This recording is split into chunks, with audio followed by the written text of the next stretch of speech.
All right, super excited to have one of the legendary saxophone educators, favorite people to be around, to learn from, to listen to, Gary Keller, who I had the privilege of studying with while I was doing my master's at University of Miami, where I came in with a lot of bad habits, especially in the sound production and articulation. And for whatever reason, really found it difficult to find somebody that could address these things in such a tangible manner. And I remember during my audition with Gary, we actually had this super long audition in which I was immediately getting information about how to fix a lot of these things. One quick thing I want to give a little background about Gary. Of course, one of the first leading members of the University of Miami's faculty at the Frost School of Music, who is recently retired, which is a big blow to the university, I'm sure. He's a consummate artist. He's played with everybody from Frank Sinatra, let's see here, Jocko. He's playing every single style, including classical saxophone, some of the historical types of music from different time periods. He's playing on hip-hop albums. He's still recording and doing tons of projects. So without further ado, I'd like to turn it over to Mr. Gary Keller. Wow, thank you, Jeff. You hear me all right? Everything's working? Great. So today, the focus we decided on would be the mechanics of playing the saxophone and getting a sound and articulating and all the basics that you need to know to make this thing work. So I'm going to start with just the raw reasons of how a saxophone operates. So I ask students sometimes, what are the actions of the reed when the horn is playing higher or lower? And sometimes they don't know, but I think you do probably know, some of you, that when you play higher, the reed goes faster. When you play lower, the reed goes slower. When you play louder, the reed moves wider, right? And when you play softer, it moves more narrow. So what controls how fast that reed vibrates? And that's what a lot of beginner students never really contemplated. So I ask that question, and often I say, well, it's your embouchure, or how hard you blow. And I say, really, when you blow hard, the note just gets higher and lower. And no, that doesn't make much sense. So what really happens is that the reed vibrates to the frequency of the length of the tube. And that's just the phenomenon of a single reed instrument. So whether you're a beginner or a pro, whatever that length of the tube, depending on what key you have down, all right, is the note that the reed's going to vibrate to. And if you blow harder, the reed will move wider. And if you blow less, the reed will move, more narrow. Okay, so that's all very interesting, except if I take the mouthpiece off the saxophone, so I have this short little tube. It's going to play a really high note. But then all of a sudden I have this phenomenon.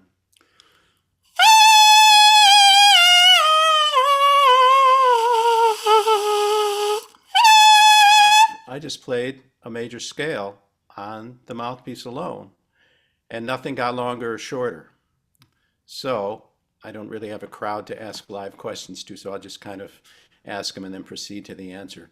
But what is happening is that my internal anatomy, which is directly connected, to this thing, is actually sending a signal to the reed to move faster or slower. And it's happening with my larynx. You don't really feel it, but it's the mechanism that you sing with, okay? So when you sing lower, it goes down a little, it goes up, okay? And that's basically what's happening, all right? So I can actually play any given note on the mouthpiece. And if my ears are kind of in tune here, and I just grab a note, I should be able to hit it immediately. I did it. Good for me. Okay, so that means that my ear is really connected to the feeling to play that note because the saxophone is, you're seeing right now, it's literally part of your voice. It's hooked right in to your anatomy, and that's what's going on. Okay, so the next question arises, well, what if I'm telling the saxophone to play a certain note, but I'm fingering a note that is not the note that I'm telling it to play? Now this reed's going to get really confused because the saxophone says play a G, and I'm playing, you know, uh, a fourth higher. So what's that reed going to do? It does not going to want to. It's not going to know what to do. So in a nutshell, you're going to get a not great tone. Okay. So once the reed goes, the reed and the mouthpiece, of course, go on to the saxophone. Now we have a much bigger tube and more flexible tube, right? So it's much harder to domineer that reed. On the higher notes, I can bend maybe as much as a fourth, certainly not an octave.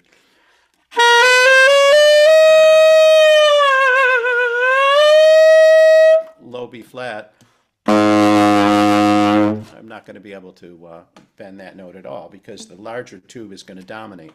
Okay, so this brings us to the phenomenon of overtones on the saxophone. And if you understand the overtone series, if you want to pull that up. Okay, so we're going to play. First of all, I'll just play the overtone series so you can see what happens. So here's the fundamental, a low B flat.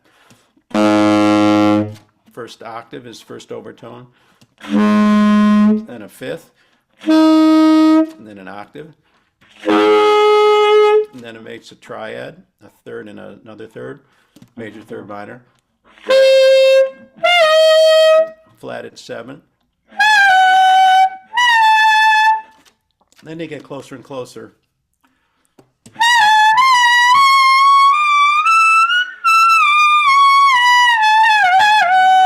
And I'm going to descend through those.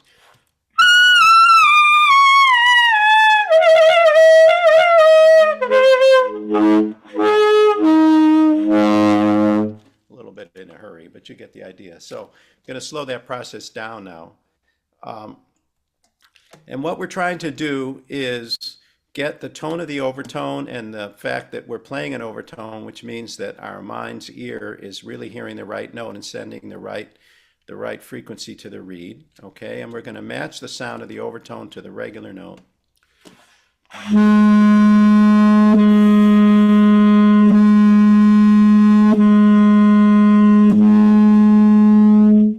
And before we finish, we're going to descend to that fundamental. But you want to bring the fullness of the overtone and the pitch of the overtone into the regular note. Now, I'm going to tell you, you can still see me too, right? Yeah. Okay, it's very, very important that you understand about the length of the saxophone and being in tune. Because when they build this thing, they have to decide where all these holes are going to go, right? And that means it has to have some kind of fixed length. And what's going to happen, you say, well, I play sharp, I'll just pull the mouthpiece out. Well, if you pull that mouthpiece out really not very far at all, I pulled it out about an eighth of an inch. You're going to try to match these overtones.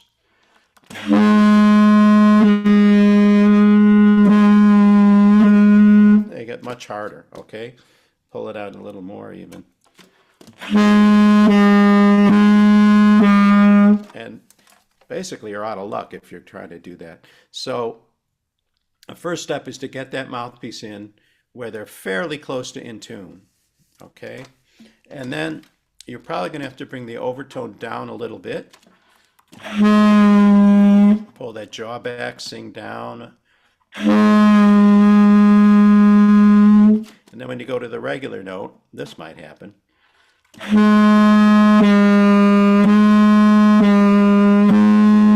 Even though I have the horn at the right length.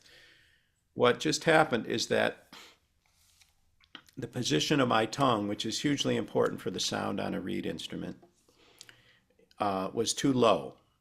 So instead of an E syllable, E, I was thinking more, Now, a lot of people get that confused with this mantra about opening your throat, which can cause a lot more trouble sometimes it sounds like a good idea, but people interpret that in a lot of different ways.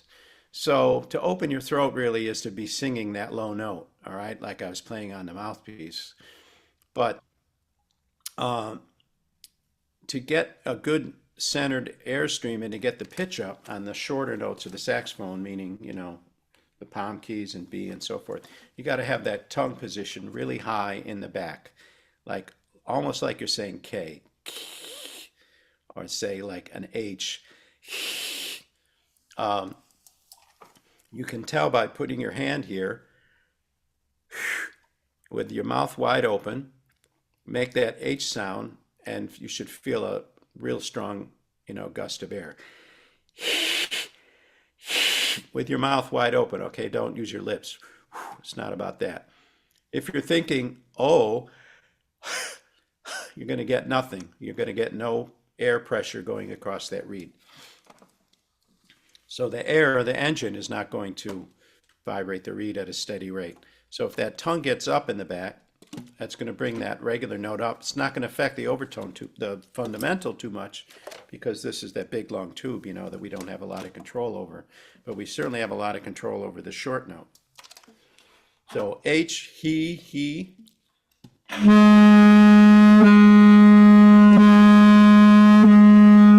And you just proceed with that until you're pretty happy with it. You might find it very challenging at first, and it could be helpful to have a teacher working with you live to kind of see what you're doing. But a lot of people, they play too tight.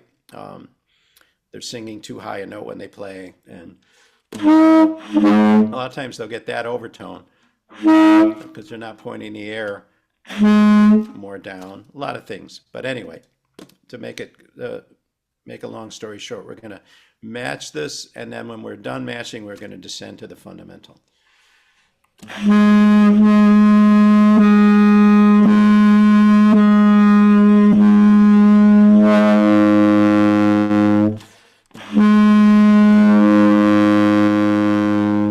And very important to remember when you descend to that fundamental that you don't drop your jaw, because your embouchure has to support the reed. Your embouchure is like the bridge on a string instrument.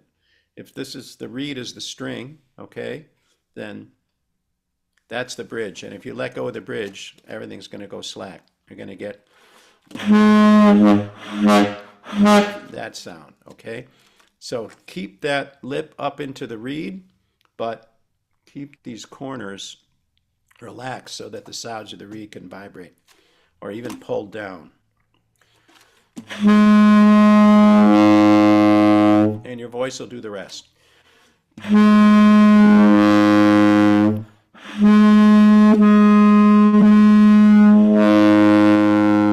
Make sure you take a deep breath. We move to the next overtone.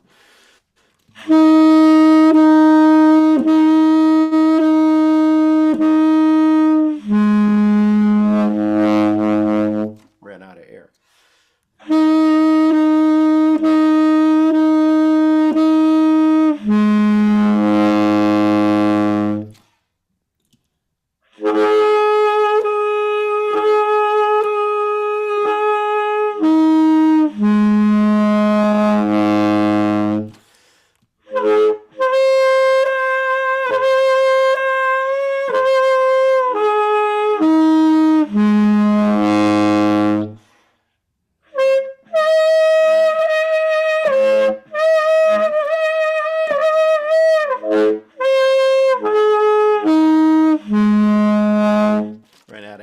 So if you, as you get higher, maybe you're not going to be able to match quite as many times. Or you should remember to breathe, which is a whole nother subject. But yeah, get that deep breath going. And you might just practice, before you start the matching, just practice descending on the overtones. And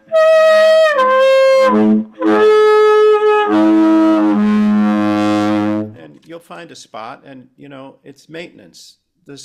You get good at it, but if you let it go for a while, you kind of forget it. So it's just something that we always have to do to keep us in touch with the saxophone.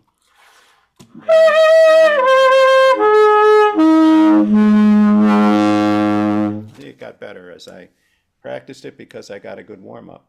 So that's Hey, the Gary. match and descend. Yes. Yeah. We've got a question here about pointing the air. Is any way you can expound upon or explain what you mean by pointing the air? Well, yeah, that's a really good point. The air in general has to be pointed down, okay? So the air goes over the top of the back of your tongue and down into the and down at the reed, okay? And the best way to think about that is just kind of almost even look down or pull your jaw back a little bit or try to get that air down and get your tongue up. So the first symptom of not having air going down is if you try to play the first overtone, which is the most important one, by the way, because the saxophone is an octave instrument and you got to have that octave in your sound. That octave is huge. You got to own that octave. It's got to be there every time. I'm going to play a different note for a while. I'll play a C. So, I just pick up the saxophone. So if you're getting, first of all, you're probably pointing up a little too much. You're going instead of oh. So get that air pointed down. Also, a lot of people play with too much mouthpiece in the mouth.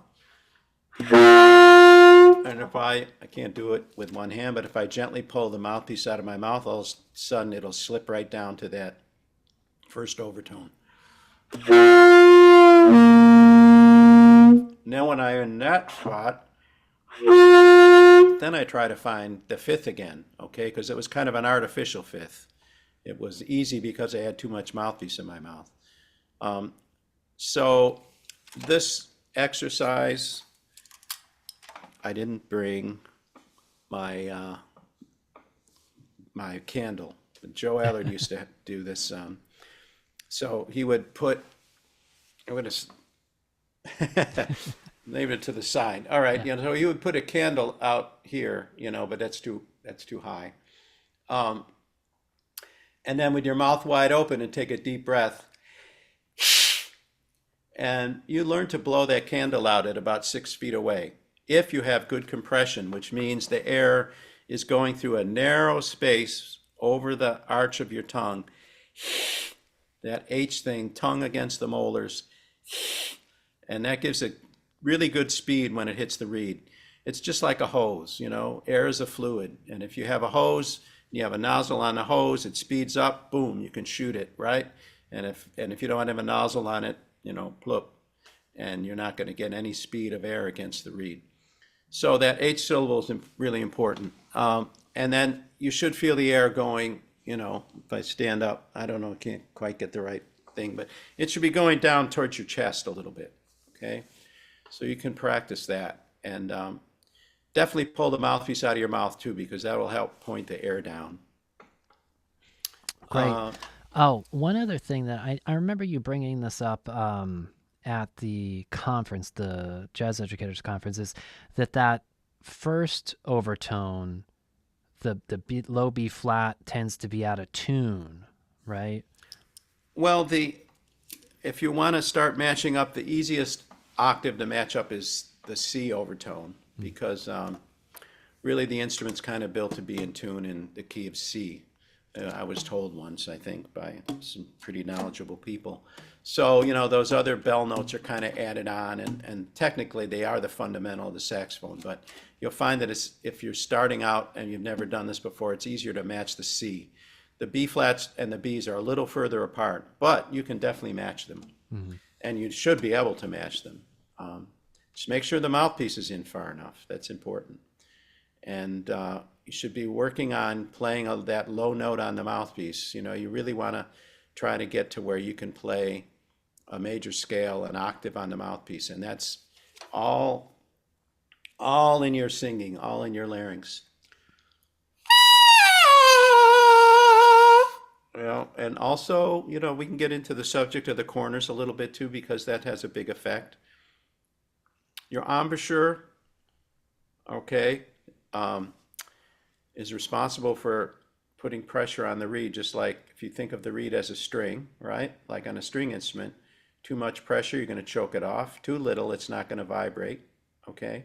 But then the next big thing is about where that pressure comes from. And if you think about like the bridge on a string instrument, you know, it's kind of shaped like this, right? It's not like a hammock. And you see a lot of, almost all beginning saxophone players are going to get that tension on the reed by smiling. And they're going to go, and they're going to kind of bite up. And if I do that, nothing comes out. Just whip, okay? You got to bring those corners down and push up in the middle. And you'll find that will allow the reed to actually respond to your voice better, okay? Because you could be singing down and doing all the right stuff with your throat, but you know, if that bridge is like just squeezing up against the reed, it's not going to play lower because you're not letting it. So they work together. But yeah, Joe Allard would, you know, he was one of my teachers, and I learned a lot from him and also from many of his students. He would put his hands, or have you put your fingers right in the corners, you know, and pull them down. And if they sprung back up like they were on rubber bands, that's not what you want to happen. They should pretty much be down there all the time. And you look at good saxophone players, and you'll see that their embouchures, if not frowning, are at least round, but very rarely will you see that kind of smirky smile. That's a tough one, you know. Smiling is kind of the kiss of death on the saxophone. Clarinet too, you know, they really, it's just not friendly to the reeds. It's pinching the sides of the reed, you know, it's doing, I don't know if you can see that, but it's, you know, it's pinching the two sides of the reed. We want the whole reed to vibrate, so the pressure's got to come from the middle. Yeah, good point. So then also in the embouchure, you know, if your lip is in too far, it's going to kind of get in the way of your voice. You'll notice like I do that, and that changes my voice because it pushes my tongue back in my throat a little bit. You want it more forward, more like a V syllable or like a W. Okay, you still have lip over your teeth. And you can adjust that lip by rolling a little bit. If you have more lip on the reed, it's going to be a little more covered. Well, you won't hear it on the mouthpiece, but you'll hear it on the horn. So a little more lip on the reed is going to be a little more covered. Less lip or turned out and kind of find a more of an edge. You can actually change the tone that much by just the way you dampen the sound with your lip.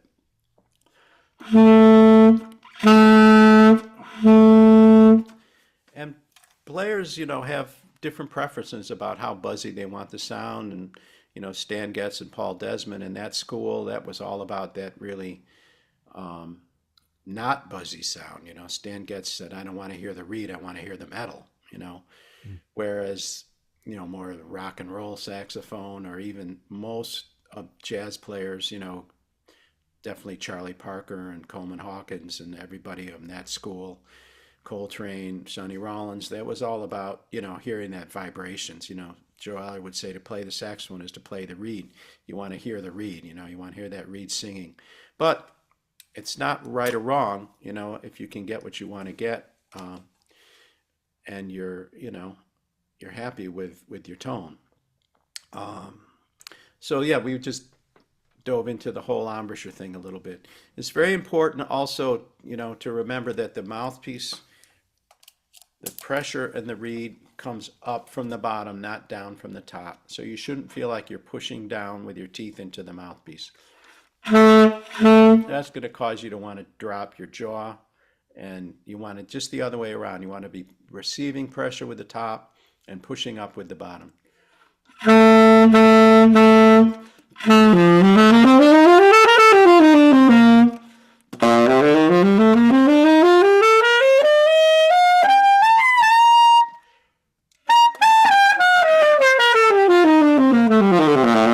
Just to see scale up to the third octave. Another really good exercise for the embouchure is to take your teeth off the mouthpiece altogether, because then there's no way you can smile, because smiling is dependent on pushing down with your teeth. If you take your teeth off, you're going to get your lips in the right spot. I can play that same scale with my teeth completely off the mouthpiece.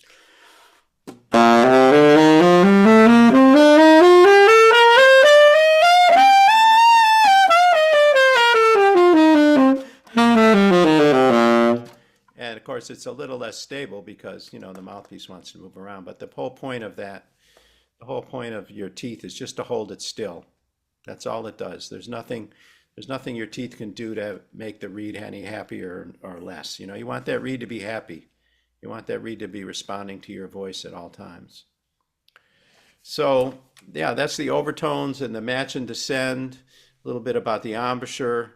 Um, Also, what different volumes. You know, we talked about if you're playing loud, you want more reed to vibrate. That means you need a little more mouthpiece in your mouth. Softer, a little less, so that reed has, you know, room to move wide or less wide. If the mouthpiece is too far in your mouth, you know, there's kind of a threshold where that reed will vibrate and it's not soft. What if I'm back here? I can do that. Okay, and especially if you're playing a big mouthpiece, which like jazz players do because they love that flexibility, then you have to work with that. So you can do these crescendo things where you actually take more or less reed. Let it move in your mouthpiece a little, and in your mouth a little, or even let your jaw work just a little bit. But don't anchor your teeth. That's really important.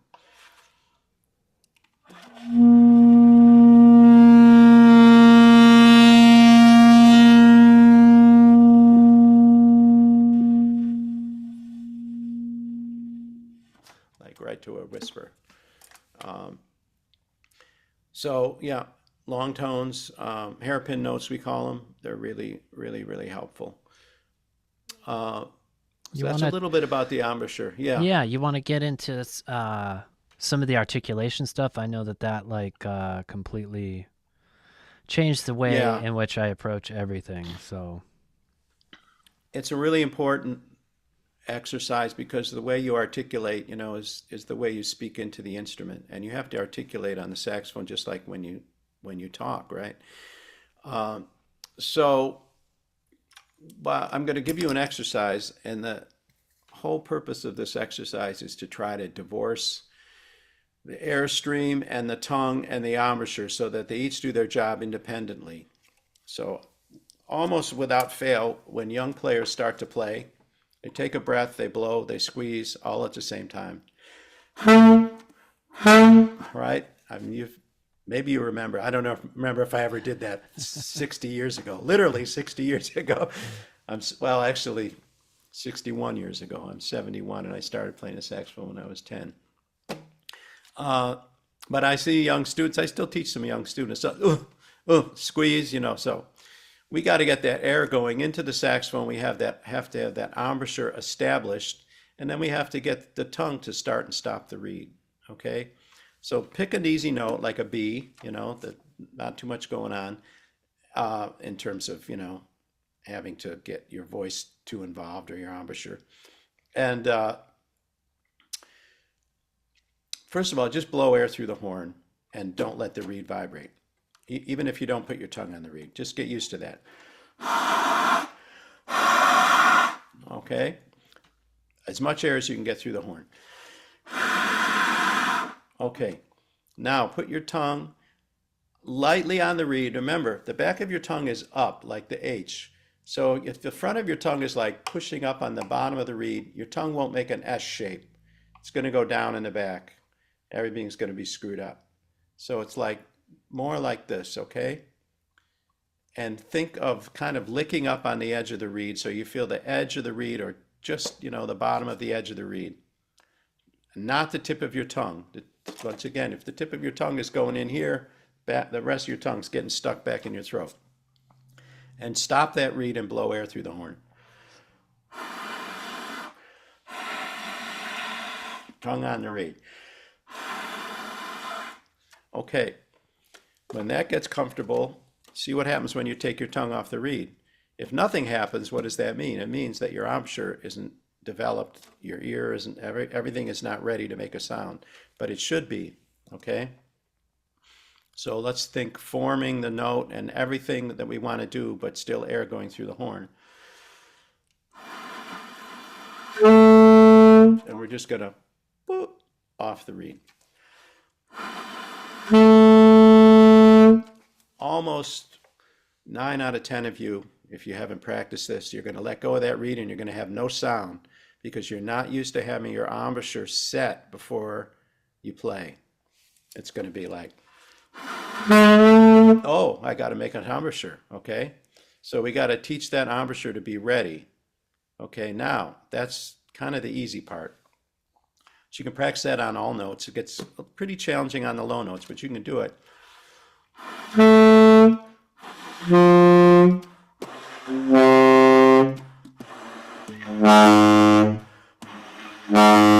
Even on a low B flat. On a jazz mouthpiece, pretty open. Okay, so go back to the easy note. I want you to put your tongue right back on the reed, right where you had it when you were blowing, and you're going to go right back to the air, and you're not going to close that reed up. So we're teaching our tongue vibrate, stop reed, vibrate, stop reed, but the air is never going to get interrupted. Can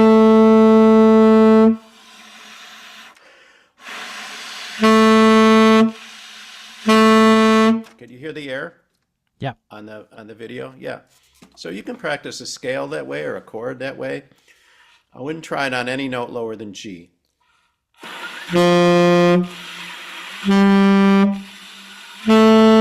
Don't try to save air. Use as much air as you can.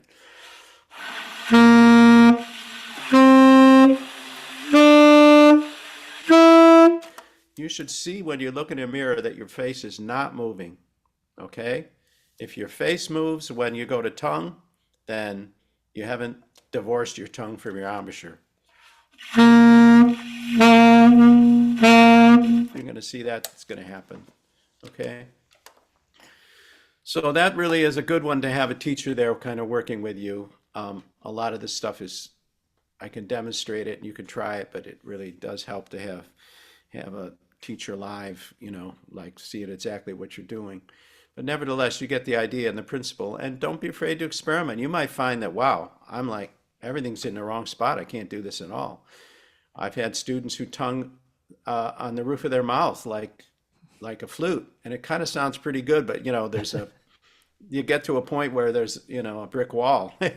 It's not going to work past a certain point. Or other students who try to put the tip of their tongue, there's all these little things that teachers tell students, like touch the tip of your tongue to the tip of the reed. Like, what does that mean? Like this, And that's not going to work. You're going to get the tongue in the space, and it's actually what it is saying the syllable ta or d or t. Each one has the same tongue position, but with just a little bit more articulation. And you can do that actually. That's our goal when we tongue, is to get, I will call it a la tongue, where the reed actually doesn't even stop. Kind of a jazz thing. To do that, I put my tongue to the side just a little bit.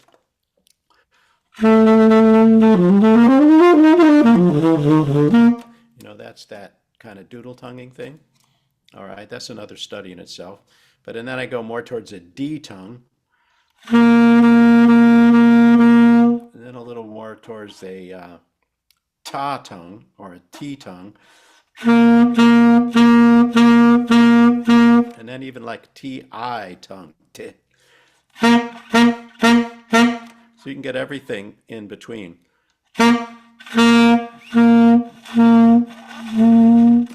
So you have all that flexibility of articulation, and that's, especially for a jazz player, that's where a lot of your style comes from, is a wide variety of articulation. Yeah, and then that doodle tonguing thing, that's another thing. Yeah. maybe a different hour. But Did you want me to share that yeah, handout? you could, Or you pass it share along it later? now, Or? and either way. Okay. Well, only I if you want to just talk about it right now, I'll bring it up. Otherwise, we can. on the The tongue tongue on on off the the reed. reed. Yeah. Everything I said is on the Okay. handout, so now you'll have it written down for you. Great. So yeah, Yeah, just I grab it was an from the anchor chat. tonguer. And my tongue was always touching the reed. So I was underneath the reed, and I was tonguing way down here. and I had Uh-huh. never experienced my tongue not touching the reed. So, because I always had like, like the middle part of the tongue kind of Mm-hmm. feathering the reed. And so I always had this kind of Yeah. stuffy sound. And I remember, I think it was during the audition even, you're like, you got to get the tongue away from the reed. And I basically had to like relearn how to play the instrument because, it had been decades literally of playing the wrong way. But it got me able to actually I was because I was inhibited speed wise. I couldn't tongue fast at all. Yeah. It wasn't clear. Yeah. It wasn't clean, and the tone was not anywhere near what I was really envisioning. And once I got the tongue out and worked with it and used that two syllable, I like to use the two syllable, get the tongue up, the air moving fast, like you talked about with the air column, and then the read real close like that, then I could start to actually realize the sound that I was going for and articulate cleanly and all of that stuff. But it took me a while because it was just totally foreign. It was just weird to have my tongue loose in my mouth like that. There's actually just a like a exercise to just build stamina and get your tongue going for basic staccato notes. Yeah, that's in one of these handouts, but just and I wouldn't even worry about the when we I'll show you in a minute, but we're going to use the chromatic scale. I wouldn't worry about the low B flat and the B for now. Just start on a C. I like to use chromatic fingerings, but that's debatable with a lot of people, but I really like them. 2 octaves, C to C.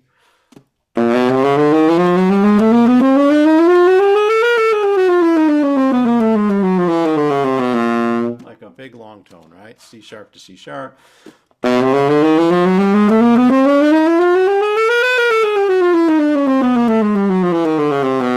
Breathe. You see that, all right? So 2 octaves from each note up and down with a big breath and nice strong sound. And then we're going to do every possible articulation of groups of fours.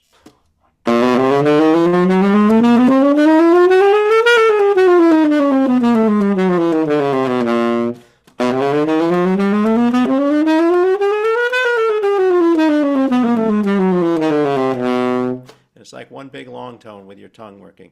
And then Right, if and you that's can scroll that these. up. Yeah. Yeah, down And here, then, these. right, so two and two.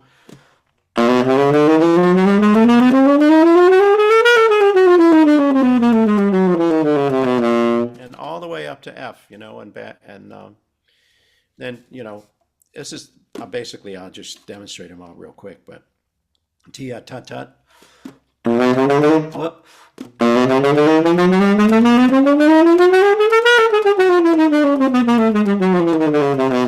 All the way through the exercise. The other way around.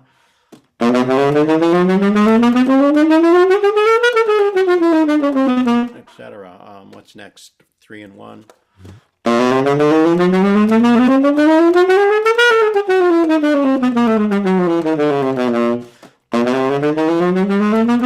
And last but not least, two more.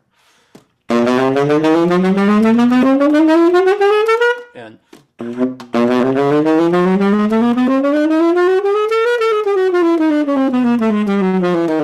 like that. And I'm in a hurry, so I'm not breathing properly in between each one because I'm doing it too fast because, I feel like we're pressed for time. But Is there a tempo marking you suggest? no, because you have no idea what you're going to be able to do. I Right, don't know the point is whatever you're at, you build it up. right. And it could be much slower than I played it, and it could then definitely end up much faster than I played it. I mean, I I don't know think I about. think we got up Oh, to actually, 160. I think was the yeah, goal. if I've gotten it up pretty far. I forgot that on the handout, all tongued is the very last one. That's not on there. Oh yeah. Yeah, I don't know what I was thinking. So anyway, yeah, all tongued. But I have to work up to that, but.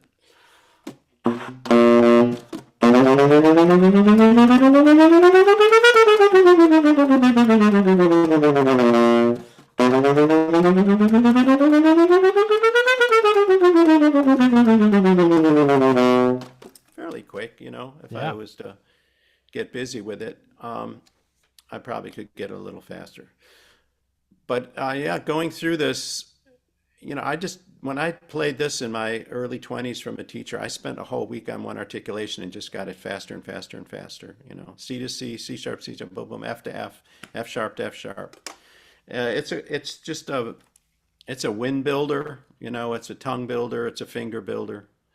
So it's a little monotonous, but so are push-ups and pull-ups. And if you're going to play a sport that involves upper body strength, you're going to have to do them, right? It's the way it goes. Yeah, You I got to know that learn was to, a yeah, big yeah, challenge for me. That was a big one. Yeah. But I found that doing all of that work allowed me to get really light with the jazz articulation, which was the yeah. primary, mode of articulation for most of what I was doing and what I still do for the most part. But it's all about the control, being able to, even if it's not something you feel like you're going to be using all the time, going through the process and learning how to control each element, whatever that concept or whatever that might be. That process of discovery and learning how to do that allows for any situation to be dealt with, basically. Well, that's true. And everything that I'm telling you, works in any style of playing. Um, Here, this is what I'm playing next week. This is Oh, nice. that's the saxophone part to Philip Glass's opera, I mean ballet Glass pieces. There's no rest, but you alternate with the guy next to you. Um, but I would never play that. That's a soprano part, but I would never play that on a jazz mouthpiece. I would play it on a classical mouthpiece. We should talk about that a little bit because the closer mouthpieces give you that they don't give you that really wide variety of tone, that you can get with a bigger mouthpiece like a jazz player, but they give you a lot more control and a lot more consistency of tone. So you have to know your tools, if you want to play. If you go to my website, you'll hear me. I play Villa Lobos Fantasia with the orchestra um, on soprano sax. So that's like full legit. But then there's a lot of jazz stuff in my videos and everything too, or just all the different records I played on. But it all you have to be willing to adjust your equipment, but and reads all of that. I mean, gets into some real fine little details, but everything I'm telling you is going to work. It's like, oh, that's just for jazz. Oh, that's just for classical. If you understand the mechanics of the instrument, it's like an actor. I mean, who's the guy that used to do Star Trek, the bald guy like me? Patrick. Yeah. Yeah, well, you know who I mean, right? Yes. But he could go on and do like Star Trek, right? Patrick And then he Stewart. could turn Patrick Stewart. So he could do Star Trek, right? But then he could turn around and do Shakespeare, without a mic, live theater. Whole different ball game. But he's still an actor. He's still speaking, but he's speaking in a different way. He's got a different costume on. He's got a whole different mindset. But he's still just doing what he does. So that's an important consideration. So if we maybe want to, what else is on my list there? Because I want to play a little music here before we go. Yeah. I think we had a couple of different overtone exercises in there. Um, Yeah, you'll see that but I there think, yeah, yeah, it's kind of covered for the most part.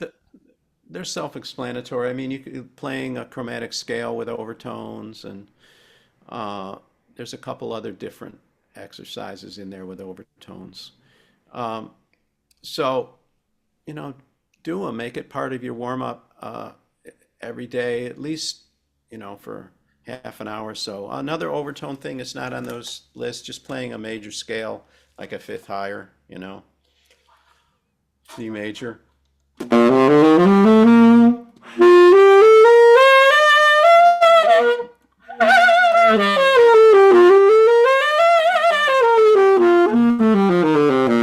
Actually, you'll get a Lydian scale, right? Because Right, you have a right. B natural, but you're playing a G scale with a, I don't know, whatever. It won't be exactly a major scale. Yeah. Um, And before I all sorts forget, of things like that. Yeah.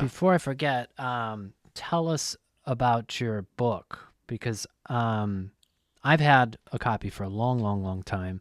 And then I remember several years ago, I think it might have been New Orleans. You did a presentation at the Jazz Educators Conference Yeah. and demonstrated all of the scales and the theory and put it into practice and used it over tunes. And it was like super, super cool. So it's a really fantastic a book. Well, it's kind of it's a handbook is exactly what it is about. This is a whole different subject, but I'm very fascinated with harmony. So it's a handbook about modes and how actually everything really fits together. It's a reference work. It's called the Jazz Chord Scale Handbook. And it shows you mathematically and intervallically how everything is actually related to the major scale and how the tritone affects everything. It's really pretty fascinating. And it explains all the crazy names of all the modes and that it really isn't random in any way, shape, or form. And then there's a lot of examples from the jazz literature where you can go check out some of this stuff. And if you go to my website, you'll see it won't tell you what to play. It'll just tell you how all this stuff fits together. It's like a reference book. If you own Thesaurus of Scales, and if you own like Yusef Latif's, whatever he called that, Scales and Melodic Patterns, you would like this kind of book. And you can always keep referring to it. So if you want to know what the hell Lydian dominant means and Mixolydian sharp four and how come they're the same thing and where do you hear that and how do you play it and how do you voice it on the piano and blah blah blah blah blah blah, and you'll get an idea. And I think it's unique. It doesn't just show you stuff kind of randomly as it appears. It really systematizes the whole thing in a very logical way. So maybe since everybody here is probably a jazz player, let's talk about the whole flexibility thing. Yeah. Okay, let's talk about the low register. Can't really see my low register, my horn, but when you get to a bigger mouthpiece, okay, you get down to like an F. And then a lot of people notice that, wow, if I kind of pull my jaw back and cover the reed with my lip, I get this thing called a subtone. Oh, that's a really easy way to play the low notes. Ooh.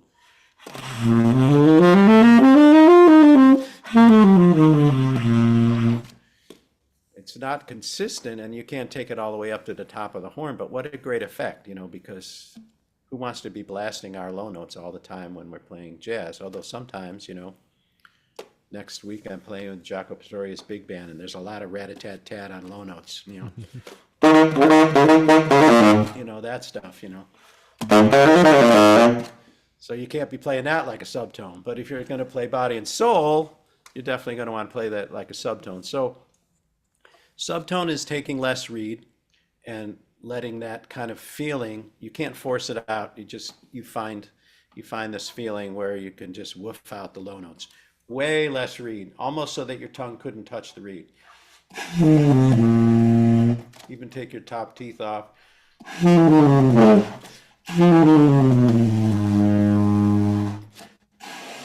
Like that. Oh, I hope this didn't just start to leak. But it did. That's another thing. That happened too with the The conference. So yeah. So I just put this reed on. But this is a lesson.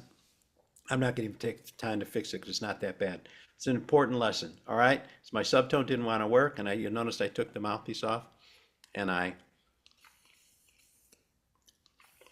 trying to suck the air out of the mouthpiece, and the reed won't stay closed. So that means that the reed is not flat on the bottom. Or it could mean that it's just a little dried out and it's not getting a good seal, but probably the reed is not flat. And what happens with reeds, they're thick in the middle, so they swell up and they get a little round and they don't sit flat on your mouthpiece. And then people might throw those reeds away, and all they really need to do is be flattened a little bit. I think actually this one might just need a little spit on the face of the reed. And I still got a subtone, but I felt it. And even with this, because the air is leaking out of the sides, the air is leaking out of here. So, You don't want that to happen. No, it's still pretty far off, but I don't want to go over to my desk and get sandpaper. And yes, you can take a razor blade or a reed knife and just kind of scrape on the back, or you can put it on glass and sandpaper until it's flat. But I'm still getting it to work, so I'm gonna go ahead. It's still working, but I can feel like not quite that friendly. So, but that idea of going from a full sound to a subtone. So if I keep more mouthpiece in my mouth when I hit that F and sing down and play the full sound low register, or I go to subtone, and I would like to be able to go from a subtone even to a full sound. See, the subtones are the last thing works when your reed is leaking. I got to work a slightly less low note.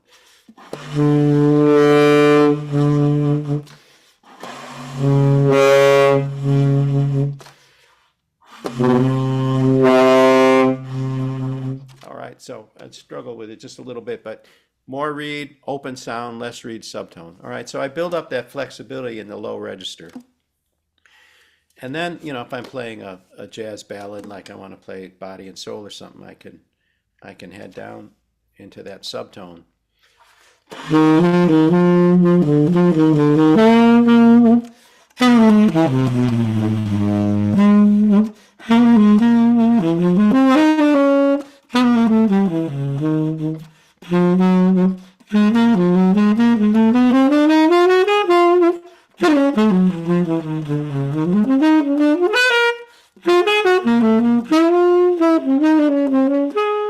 Then the higher notes, a little more mouthpiece.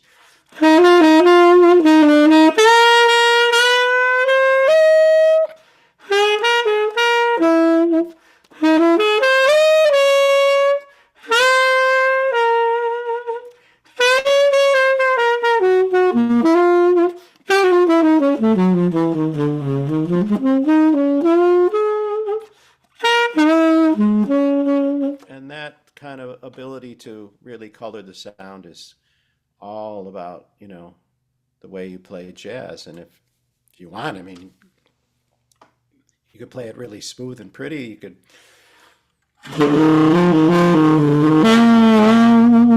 I'm growling a little bit, cover a little more reed.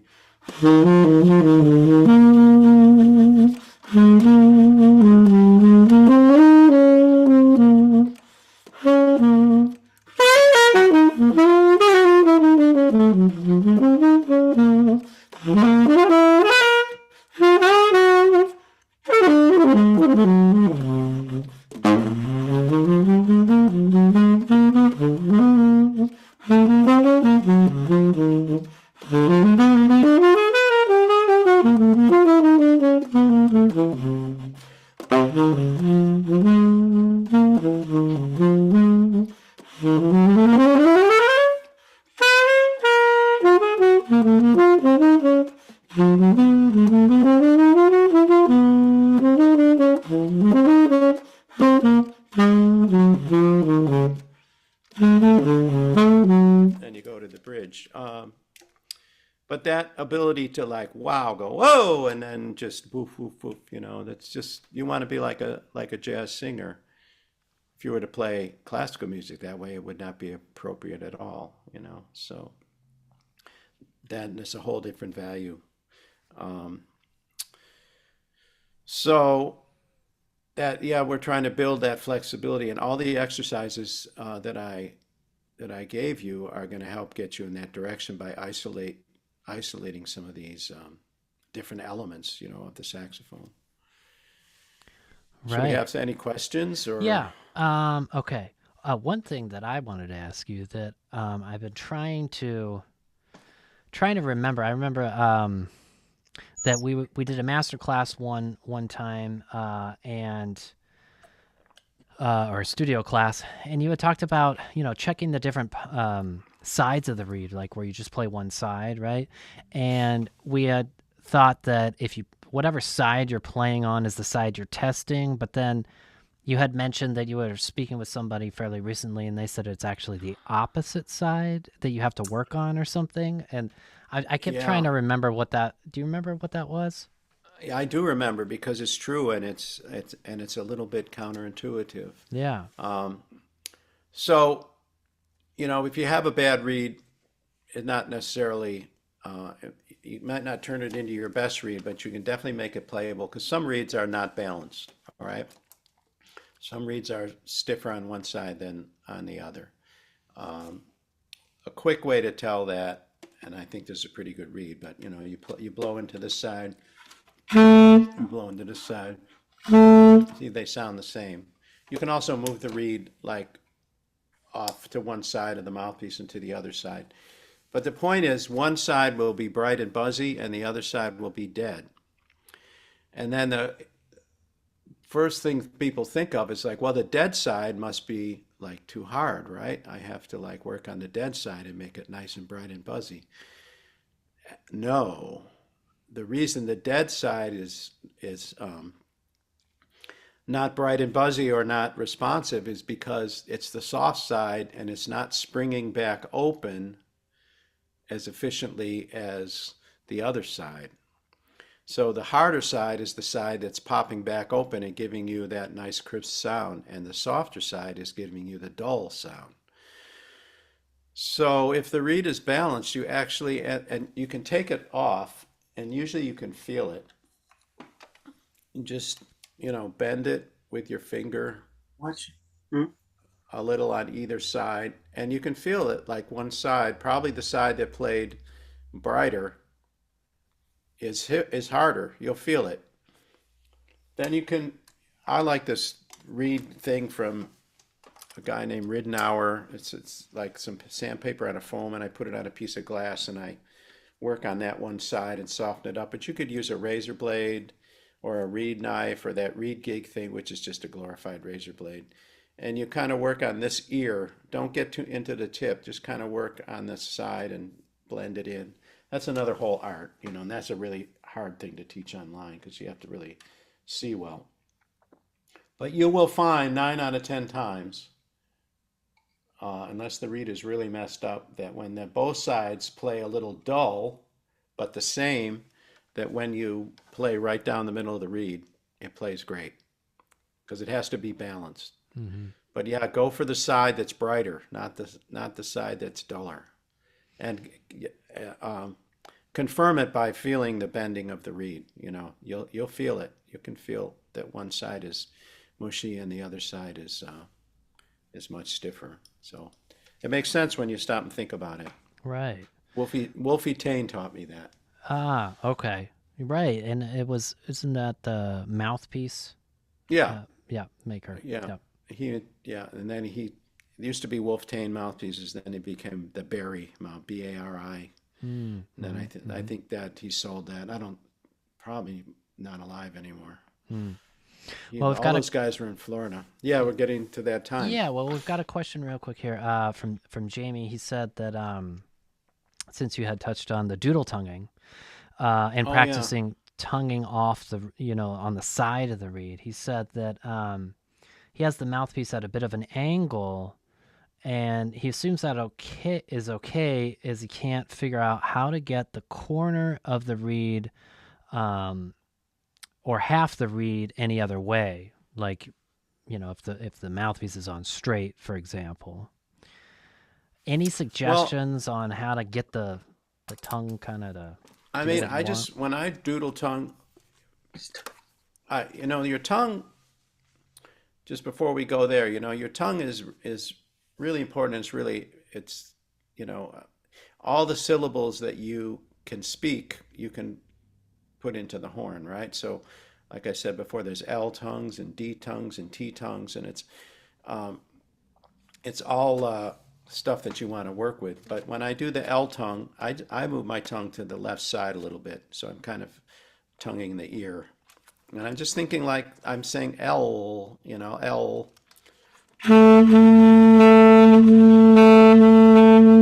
and my tongue dances around the reed a lot. I there's this baseline tonguing that I showed everybody that you want to be able to do. But when it comes to playing, that tongue is like bouncing all over the place, doing all sorts of things, especially if you're playing jazz. But it's really way over there on the left side, my left side of the ear, the ear of the reed. And you should be able to play anything, with your tongue on the reed. If you can't, then your tongue it's just not, it's too hard, or it doesn't have the right place.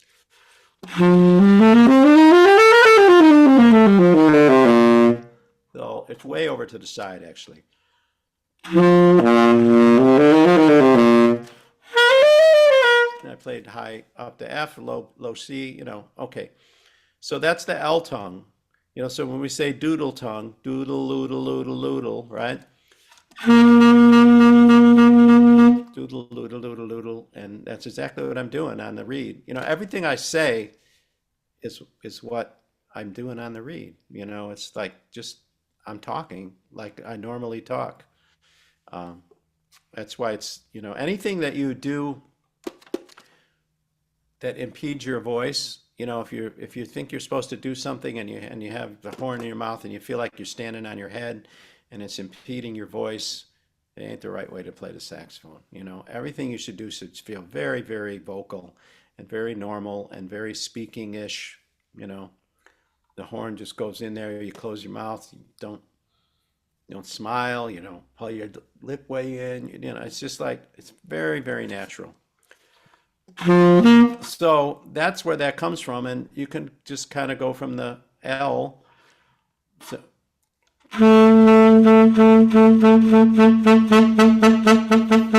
move my tongue more to the center and get the back up a little higher, even higher than normal, and start to get that tit, tit, tit, tit, tit, instead of the L, L, L, L, L. So it's just like going L, L, L, L, D, D, D, D, D, D, D, D, D, D, D, D, except the roof of your mouth is the reed. Treat the reed like you would treat the roof of your mouth when you're talking. Right. And it's important that you're reaching across the reed when you're doing the doodle tongue and not trying to tongue the half of the same side. That doesn't work so well. No, I can't. Yeah. It's not very practical to tongue right in the center of the reed and try to doodle tongue. I don't think that, at least not for me. Or the side, it's still just tongue the side, but yeah, it's still, yeah. The mouthpiece goes in my mouth at a little angle, as you see. So I'm at that corner. Very few people, the mouthpiece goes in their mouth completely straight. And to be honest with you, for making a sound, it doesn't matter where the mouthpiece is. That your embouchure, you shouldn't be so dependent on your embouchure.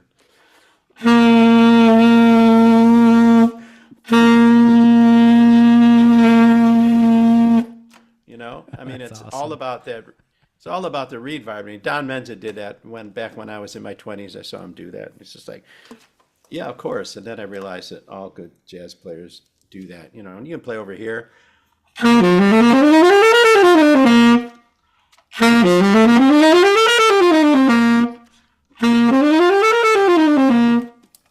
Because the reed has to vibrate and you're not constricting it. You can't constrict that reed. You got to let the air do the work. You got to let your voice and the air do the work. Right. And then there's that other thing where you lift the top lip off. Oh, that's really good. Yeah. Oh, thank you. Always forget something. So, yeah, get the Heavy Metal Bebop album, and you'll see Michael Brecker doing this on the back cover because it was a Joe Allard exercise.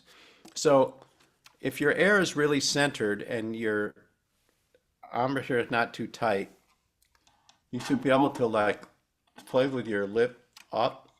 You're going to leak a little air, but it should have no effect on your tone. It's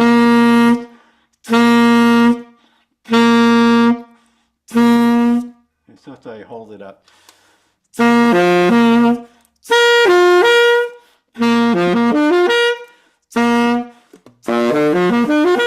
You leak a little air, that's normal because, it's not sealed up. But if you completely lose your tone when you lift your lip up, that means that you're smiling. Because you can't lift your lip up and smile. Try it, you know. Uh, it won't work, but if you're frowning, you can do that. So you think fa, or fee is probably better to get the tongue up. But that F syllable, um, forward, fa, um, there's a lot of different words. Fa. F is a good one. Yeah. And then, yeah, you do it with your hand first.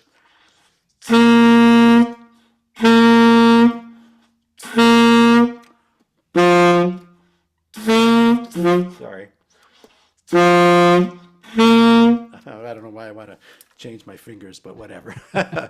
um, but yeah, that's a big one, and I find that that's a real challenge, for people who are their embouchure is way too involved. The idea of thinking that the tone comes from your face. It's like thinking the tone of a violin comes from the bridge. Hmm. The tone comes from the string, it comes from the violin. The bow is the air.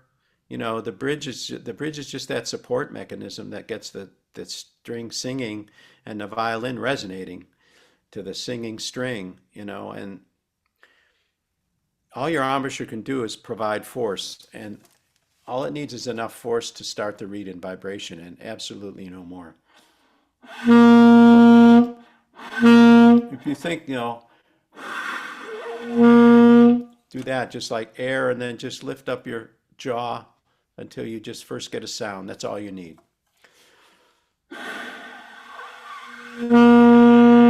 There it is. And no more. So this idea of,